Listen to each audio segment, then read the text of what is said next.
Praise lord. దేవునికి స్తోత్రం. అందరూ చెప్దామా? దేవునికి స్తోత్రం. రెండు చేతులు పైకెత్తి ఆకాశము సింహాసనముగా ఏర్పాటు చేసుకుని భూమిని దీన్ని ఆయన పాదపీఠముగా ఆయన పాదాల చెంత చేరిన మనందరము కూడా సింహాసనాసీనుడు గొప్ప దేవుడు అయిన ఆయనకి నిండు మనసుతో రెండు చేతులు ఎత్తి కృతజ్ఞతలు తెలియజేద్దాం. దేవునికి స్తోత్రం. హల్లెలూయా, హల్లెలూయా. మంచిదండి. ఈ చక్కటి అవకాశాన్ని నాకు ఇచ్చిన ప్యారిస్ గురువర్యులు, జకరం ప్యారిస్లో ఉన్న 10 సంఘాలని ఆయన వచ్చిన కాడి నుంచి ఎంతో ఆధ్యాత్మిక పదములోను ఆత్మీయంగా వర్ధిల్లినట్లును నడిపిస్తూ, నాలాంటి వారు ఇటువంటి సభలు పెడితే వారెంతో ప్రోత్సాహాన్ని ఇస్తూ నాకు మాత్రమే కాదు అనేక మందికి సహకారులుగా ప్రోత్సాహకారులుగా మందిర నిర్మాణాలలో వారు చక్కటి దాతృత్వం కలిగిన వారుగా మన మధ్యన మన ప్యారిస్లో ఉండటం చాలా సంతోషం. కరుణాకర్ గారిని బట్టి అమ్మగారిని బట్టి నేను ఎప్పుడూ సంతోషిస్తూ సభల గురించి మొదటగా వారికి చెప్తాను. వారు ఎంతో ప్రార్థన చేస్తారు. వారికి సభల పక్షంగా నా కుటుంబ పక్షంగా ప్రత్యేకమైన వందనాలు. అలాగే అడిషనల్ పాస్టర్ గారు జోసెఫ్ డానియల్ గారు మా ప్రియులు, వారు ప్యారిస్లో పాస్టర్గా ఉండి సేవ చేస్తూ ఏదైనా సేవకుడిగా ఆయన పెట్టే మీటింగుల్లో నన్ను పిలుస్తూ ఉంటారు. వారి ప్రేమకి కృతజ్ఞతలు, వందనాలు. అలాగే స్థానిక దైవజనులు సంఘ సిఆర్ గారు, జయరాజ్ అన్నయ్య గారికి, వారి కుటుంబానికి ప్రత్యేకమైన వందనాలు. వేదికను అలంకరించి మా ఆహ్వానాన్ని మన్నించి దేవుణ్ణి మహింపరచడానికి సేవకునికి భరోసాగా ప్రోత్సాహకారులుగా ఇక్కడికి రావటానికి వచ్చిన, వేదికను అలంకరించిన ప్రతి ఒక్క దైవజనులకి, స్థానిక ప్యారిస్లో ఉన్న ప్రతి ఒక్క నాతోటి జతపని వారైన ప్రతి ఒక్కరికి నిండు మనసుతో కృతజ్ఞతలు తెలియజేస్తున్నాను. అందరికీ వందనాలు, అందరికీ వందనాలు. మంచిది. ఈ సమయంలో గ్రేస్ విక్టరీ గారు మన మధ్యనే ఉన్నారు. ఒక ముఖ్యమైన విషయం ఏమిటంటే, సభలు 2 రోజులే కదా, 3 సేవకులను ఎందుకు వేస్తారు, సమయం సరిపోదు కదా అంటూ ఉంటారు. నిన్నటి దినము చక్కగా యేసుదాస్ గారు వాడబడి వెళ్ళారు. నా మనస్సు మొదటి నుంచి ఎందుకంటే 3 సేవకులను వేసేది,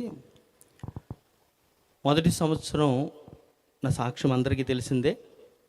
ఎందుకు ఈ సభలు ఏర్పాటు చేయబడుతున్నాయంటే 2022 నవంబర్ 22వ తారీఖు మా ప్రియులు యోహాన్ రాజు గారు నేను దేవుని పని మీద వెళ్తూ ఉంటే యాక్సిడెంట్ అయ్యింది. నేను చనిపోవలసిన వాడిని దేవుడు బ్రతికించి సజీవులుగా ఉంచాడు.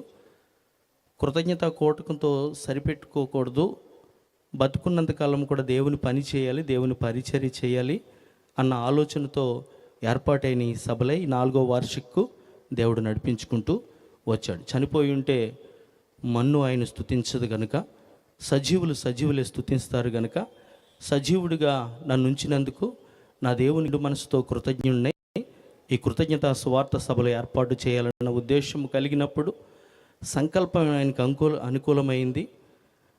ఈ ఆలోచన ఆయనకి ఇష్టమైంది కనుక ఎన్నో ఆటంకాలు, అవాంతరాలు, ఎన్నో ప్రతికూల పరిస్థితులు వస్తున్నప్పుడు దేవుడు ఆగక ఈ పరిచర్య 4వ వర్షం వరకు కూడా కొనసాగిస్తూ వస్తున్నారు. అందుకు దేవుడికి బ్రతుకున్నంత కాలం కూడా కృతజ్ఞుడినై, రుణస్థుడినై, దేవుణ్ణి మహింపరిచేవాడిగా ఉంటానని, అలా ఉండాలని ప్రార్థన చేయమని ప్రభు పేరట మీకు తెలియజేస్తున్నాను. 3 ఎందుకు సేవకులను వేస్తున్నామంటే, మొదటి సంవత్సరం వాడబడవలసిన సేవకులు రాలేదండి.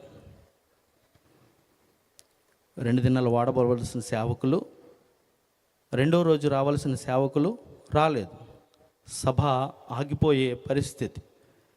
అది కూడా 6 గంటలకి సభ ప్రారంభించి 6:30 గంటలకి తెలిసింది. మొదటి రోజు వాడబడిన గ్రేస్ విక్టర్ గారు నిజంగా వారికి మాకు దేవుడిచ్చిన ఈ చక్కటి సిలువ రక్త సంబంధాన్ని బట్టి ఆ నోటి నుంచి కూడా ఆ రోజు ఎలాగైతే ఆపద్బాంధవులుగా దేవుని ప్రణాళికలో ఉన్నవారిగా వాడబడ్డారో మరలా నేటి దినము అదే పరిస్థితి జరిగింది. ఈ 4వ వార్షికలో 3 సేవకులను వేసాము. అయితే పరిస్థితులు నేను వివరించను, కానీ మన మధ్యకి రావాల్సిన ఉపేందర్ గారు రాలేని పరిస్థితి. మరలా దేవుని చిత్తమైతే నేను డేట్ ఇస్తాను అని చెప్పేసి అన్నారు. అది కూడా నేటి దినమే తెలిసింది. అప్పుడు ఏమవుతుంది పరిస్థితి? సేవకులు ఎక్కువ ఉన్నా పర్లేదు, వాక్యం ఎక్కువగా ప్రకటించబడుతుంది. కానీ ఇలాంటి పరిస్థితుల్లో సభ ఆగిపోకూడదన్న ఉద్దేశంతో మొదటి నుంచి కూడా ఆలోచన కలిగి నేను దైవజనులు 3 ఏర్పాటు చేయటం జరుగుతుంది. దేవుడు ఘనంగా జరిగించుకుంటూ వస్తున్నారు.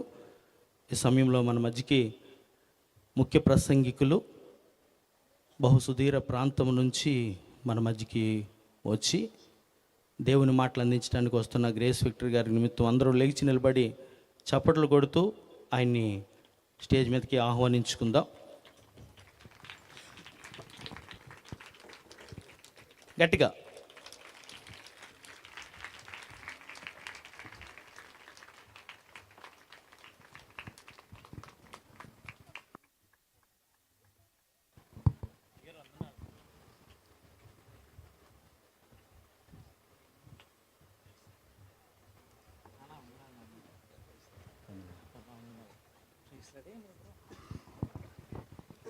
మంచిదండి. ఇక నేను వందన సమర్పణ చేయటానికి ఇక్కడ నిలబడ్డాను. ఇవన్నీ విషయాలు అది 3 సేవకులను వేయటం, ఈ కృతజ్ఞత సువార్త సభలు ఏర్పాటు. అందరూ కూర్చుందాం. మంచిది.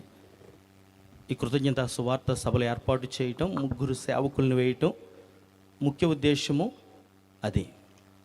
దేవునికి మహిమ కలుగును గాక. ఈ సభలకి సహకరించిన వారు, ఆ సహకారుల పేర్లు జీవగ్రంథాల్లో ఉందని వాక్యము చెప్తుంది. అయినా